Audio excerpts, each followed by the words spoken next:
Rajiv sir study point में सभी छात्रों को जी नमस्कार। मैं राजीव सर हूँ। आइए आपको देखा जाए तो वही वीडियो की मैं जो सिलसिलाएं चल रही है वो सिलसिला को आगे बढ़ाता हूँ। आज मैंने सिंधु घाटी जो सभ्यता थी उस सभ्यता की हम बात कर रहा हूँ मित्र। जो सभ्यता मैंने कल छोड़ा था कि मोहनजोदड़ो में एक विशाल स्नानागार प्राप्त हुआ है, एक विशाल अन्नागार प्राप्त हुआ है। जो हमारे मित्र सही मतलब सहपाठी नहीं देख पाए हैं तो जाकर मेरे पिछले वीडियो लिंक में जाएं और वो वीडियो देख के आएं, तभी वो समझ में आ जाएगा कि हाँ ये लाइन लेंथ है कहाँ शुरू हुई है। तो आइए मित्र बताता हूँ कि मोहनजोदड़ो की हम बात करते हैं तो मित्र तो देखा जाए तो मोहनजोदड़ो की हम बात कर रहे हैं तो मोहनजोदड़ो सिंधु सभ्यता में मोहनजोदड़ो की मुख्य सड़कें को क्या कहा जाता था? राजपथ कहा जाता। क्या कहा जाता मित्र? राजपथ कहा जाता था। ये कई बार क्वेश्चन पूछा भी है। और सबसे बड़ी बात क्या होती है, सड़कें जो होती हैं गांव बनाई जाती थी। और गांव में इसलिए बनाई जाती थी कि गांव में उस समय कोई ऐसा डॉक्टर नहीं था मित्र कि इलाज कर सके, क्योंकि उस समय देखा जाए तो बहुत सी ज्यादा बीमारियां भी संकट था मित्र। बीमारियों का संकट का मतलब ये होता है मित्र कि उस समय महामारी आती थी और कहीं ना कहीं देखा जाए तो उस समय कोई ऐसे काबिल डॉक्टर ना होने के कारण से मित्र कि अगर देखिए डॉक्टर ना होने के कारण से मित्र उस समय क्या होता था कि वो अपनी जान बचाने के लिए उस समय इन्होंने सफाई को बहुत ध्यान रखा था। और गांव में नालियां बनाई जाती थी और नाली का पानी कहाँ जाता? नाला में जाता था। और नाला के पानी कहाँ जाता? नदियों में जाता था। तो उसी प्रकार हम बात कर लेते हैं तो वहां गांव में भी सड़कें बनाई जाती थी और सड़कों को जो मुख्य मार्ग में मतलब एक दूसरे को समकोण पर काटती थी। तो मित्र तो देखिए सड़कों की हम बात कर ले, राजपथ का बात कर ले तो राजपथ की जो चौड़ाई है वो कितने मीटर है? तो 10 मीटर। अब आप समझ सकते हैं 10 मीटर को हल्के मत लेना। आजकल 10 मीटर एक जीटी रोड के बराबर होती है बच्चा, और इतना हल्के मत लेना। जब 10 मीटर की बात करते हैं, 10 मीटर लंबाई थी। अब इसका मतलब है उस जमाने के लोग ज्यादा हमसे जागरूक थे। आज नहीं बताओ उस जमाने के लोग जब ईसापुर की बात कर रहे हैं, अब आज जमाने में देखो ये तो बात इससे बहुत पीछे हैं टेक्नोलॉजी में। आइए देखिए अन्य मार्ग की हम बात कर ले मित्र। अन्य मार्ग की हम जो बात कर रहे हैं इनकी जो चौड़ाई है मित्र 2.4 देखिए 2.74 देखिए 75 मीटर मतलब 2.75 मीटर थी। ये तो मान लेता हूँ गांव की सड़कें हैं भैया। ये हमको ऐसा लगता है कि जैसे आज तक खड़िंजा अपने गांव में होता है 2.5-3 मीटर का, वहीं से था इस समय, समझे। गलियां की बात कर लो भैया, गलियां कितनी होती थी? ये देख रहे 1.8 मीटर मतलब कि देखा जाए तो लगभग 1.5 मीटर 2.5 मीटर समझो। तो ये लगभग चौड़ाइयां होती थी गलियां आज भी हैं यार, बहुत ज्यादा नहीं होती। हर गांव में देखो गलियां जो बनाई जाती हैं छोटे छोटे 2-3 मीटर 2 मीटर रहती हैं गलियां, और क्या।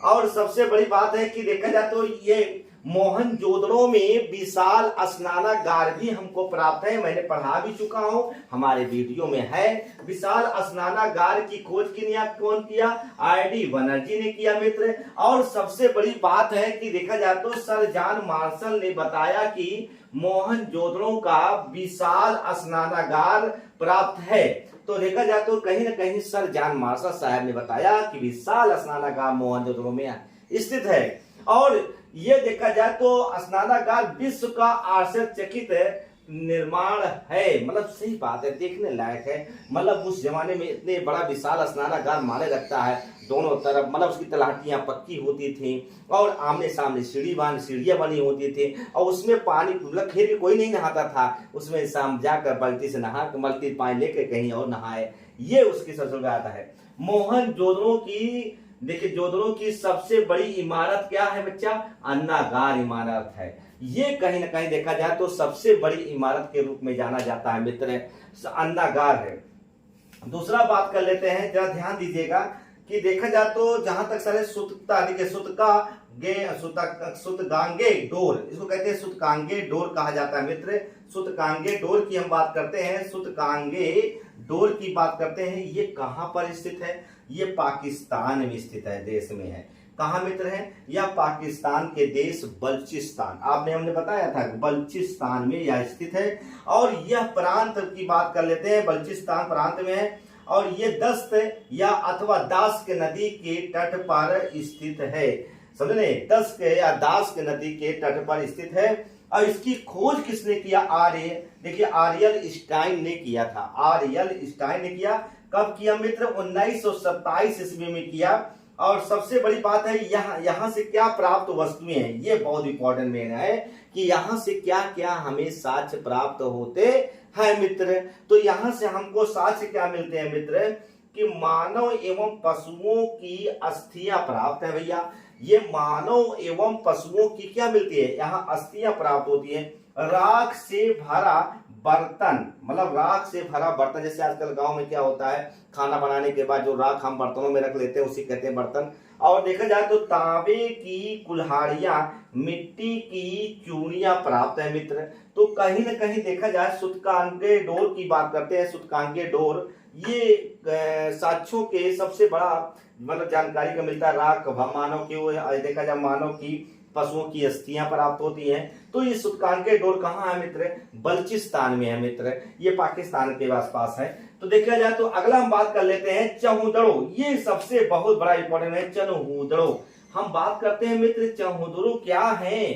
चहुदड़ो की बात कर ले, ये पाकिस्तान देश में स्थित सिंध प्रांत में है। कहाँ बच्चा? सिंध प्रांत में स्थित है मित्र, और सिंधु नदी पर स्थित है। बहुत बढ़िया है। चहुदड़ो की हम बात कर लेते हैं। ये सिंध प्रांत में सिंधु नदी के तट पर स्थित है। सिंधु नदी के तट पर स्थित है। खोज कौन किया?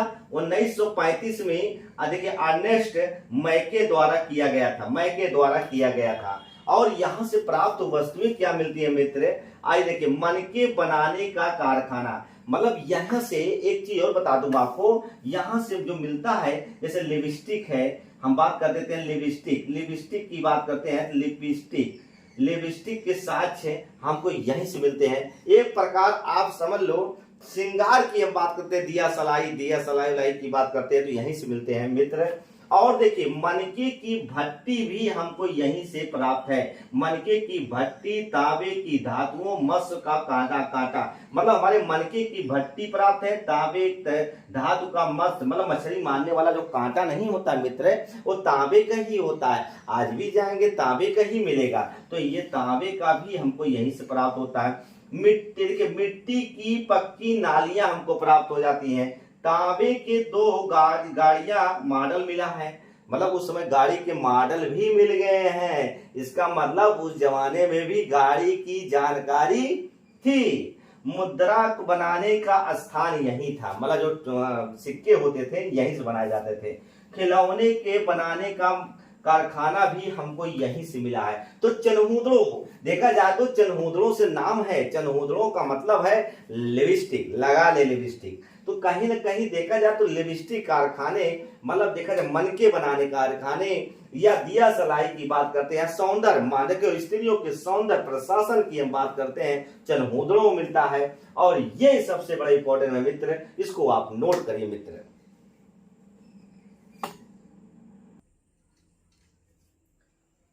आइए देखते हैं रोपड़ की हम बात कर लें तो रोपड़ है कहाँ।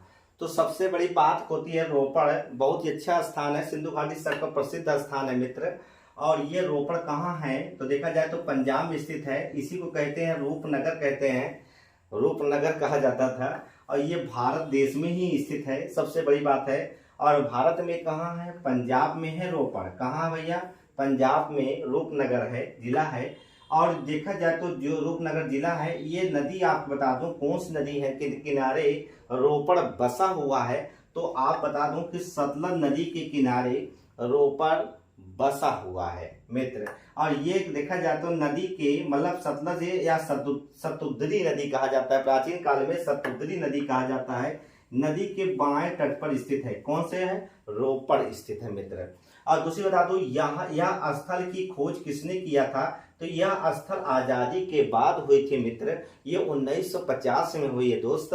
और देखे किसने किया था? तो बीबी लाल द्वारा किया गया था। किसके द्वारा किया गया मित्र? बीबी लाल के द्वारा किया गया था। और उत्खनन कार्य की बात करते हैं तो उत्खनन कार्य कौन करवाया? यज्ञदत्त शर्मा ने करवाया था। और देखिए प्राप्त वस्तुएं क्या मिली हैं मित्र, इसको भी देख ले कि मालिक के साथ कुत्ते दफनाने का साक्ष्य, ये सबसे बड़ी बात है। मालिक भी है और उसके साथ साथ वफादार कुत्ता वफादार क्या है मित्र? कुत्ते हैं। और देखिए और क्या साक्ष्य मिलते हैं? बड़खरे का साक्ष्य, जो नाप तौल नहीं होता मित्र, उसको भी मिला इसी में। और गुप्तकालीन शासक की हम बात कर लें, चंद्रगुप्त द्वितीय की बात कर लें, गुप्त शासक चंद्रगुप्त द्वितीय के सोने के सिक्के भी इसी शासन मतलब इस साक्ष्य प्राप्त होते हैं। कहाँ से मिलते हैं? रोपड़ रूपनगर से मिलते हैं मित्र। अब ये कहीं ना कहीं देखा जाए परीक्षा कई बार आता है, रोपड़ है कहाँ? पंजाब में है। तो आइए रंगपुर की बात कर ले। तो रंगपुर आप देख रहे हैं, रंगपुर बड़ा अच्छा नाम है, सुंदर नाम है। यह स्थान देखिए गुजरात के राज्य के अहमदाबाद में स्थित है। ये कहाँ है? गुजरात के रंगपुर। अगर तुमसे आपसे पूछे कि सिंधु घाटी सभ्यता में रंगपुर कहाँ स्थित है मित्र, तो क्या मारेंगे? अहमदाबाद, गुजरात के अहमदाबाद शहर में और जिला में मादर नदी के किनारे तट पर स्थित है। कौन सी नदी है? मादर नदी के तट पर स्थित है। तो कहीं ना कहीं देखा जाए तो ये इस नगर की खोज किसने किया मित्र? इसकी खोज 1953 में किया था रंगनाथ राव, या देखिए यस आर राव के द्वारा किया गया था। रंगनाथ राव यस आर राव के द्वारा की गई थी। और सबसे बड़ी बात है, इसका यही क्वेश्चन पूछता है कि रंगपुर है कहाँ? गुजरात में है। और ये किस गुजरात में अगर बोले कहाँ पे स्थित है तो अहमदाबाद मारेंगे और अहमदाबाद जिला में मारेंगे। और किस नदी के किनारे स्थित है? मादर नदी के किनारे स्थित है। और प्राप्त वस्तुएं क्या है मित्र, इसको भी थोड़ा देख लेते हैं। तो यहाँ से हमको प्राप्त है धान की भूसी, चावल की, देखिए धान की भूसी, चावल, कच्चे ईंटे, मतलब धान की भूसी प्राप्त है, चावल, कच्चे ईंटे और देखिए बड़ी ईंटों के बने हुए दुर्ग प्राप्त है, ज्वार प्राप्त है, बाजरा प्राप्त है आदि। मतलब ढेर सारी चीज हमको कहाँ मिलते हैं? रंगपुर में मिलते हैं। लोथल की बात कर लें तो सबसे प्राचीन नगर देखा जाए तो लोथल, ये एक तरफ देख रहे हैं लोथल है, साबरमती, बीच में अहमदाबाद शहर है। और देखा जाए तो उसी अहमदाबाद शहर देखो ऊपर है आपका साबरमती बगल में है और इसे नीचे है भोगवा नदी भी है। तो ये भोगवा नदी के किनारे कौन से बचा हुआ है? मतलब भोगवा नदी के किनारे कौन से शहर बसा हुआ है? तो लोथल बसा हुआ है। ये कई बार क्वेश्चन पूछा है कि लोथल किस नदी के किनारे बसा हुआ है, तो देखिए भोगवा नदी के किनारे बसा हुआ है। और यहीं पे गोदी यार्ड मतलब देखा गोदीवाड़ा, मतलब ये बंदरगाह, सबसे प्राचीन बंदरगाह कहाँ है? ये विश्व का सबसे प्राचीन बंदर कहा जाता है, बंदरगाह कहा जाता है। तो सबसे विश्व का सबसे प्राचीन बंदर कहाँ है, बंदरगाह कहाँ है? तो लोथल में है। और देखा जाए इसकी चौड़ाई की बात कर ले 36 मीटर है, लंबाई की बात कर ले 214 मीटर है। तो कहीं ना कहीं देखा जाए तो उस जमाने में काफी बड़ा एक प्रकार बंदरगाह था। और विश्व का सबसे पहला बंदरगाह निर्माण कहाँ हुआ था? तो लोथल में ही मित्र हुआ था। और इसकी खोज सबसे पहले किसने किया था? 1954 में यस आर राव ने के द्वारा किया था। ये कहाँ किस नदी किनारे? भोगवा नदी के किनारे से था। और देखा जाए एक बार आप मित्र देख लेंगे तो 100% याद, बहुत बड़ा नहीं है एकदम। तो और देखिए यहाँ से विश्व का सबसे प्राचीन गोदीवाड़ा मिला है, डाक यार्ड, मतलब यहाँ जो कोई विदेश से सामान आता था यही उतारा जाता था, मतलब जहाज से, पानी वाले जहाज से। और देखिए ये बंदरगाह था, ये जहाजों की गोदी थी। धान की यहाँ भूसी भी प्राप्त है, हाथी के दांत प्राप्त है, स्केल मतलब पटरी प्राप्त है, पैमाना प्राप्त है, युगल समाधान प्राप्त है, अग्निकुंड प्राप्त है, चालाक लोमड़ी का भी चित्र हमको मिलता है। कहाँ से मित्र? तो यहीं से मिलता है, लोथल से मिलता है। आटा पीसने की चक्की हमको यहीं से प्राप्त होती है, लोथल से प्राप्त होती है मित्र। तो मित्र ये मतलब ये प्रकार देखा जाए अगर अच्छे से आप पढ़ लेंगे तो मेरा दावा है कि इससे कुछ ज्यादा नहीं आएगा, और ये 100% मेरा दावा है। तो मित्र कैसा लगा वीडियो? अच्छा लगा हो तो सब्सक्राइब और लाइक जरूर करिए मित्र। बहुत बहुत धन्यवाद जी।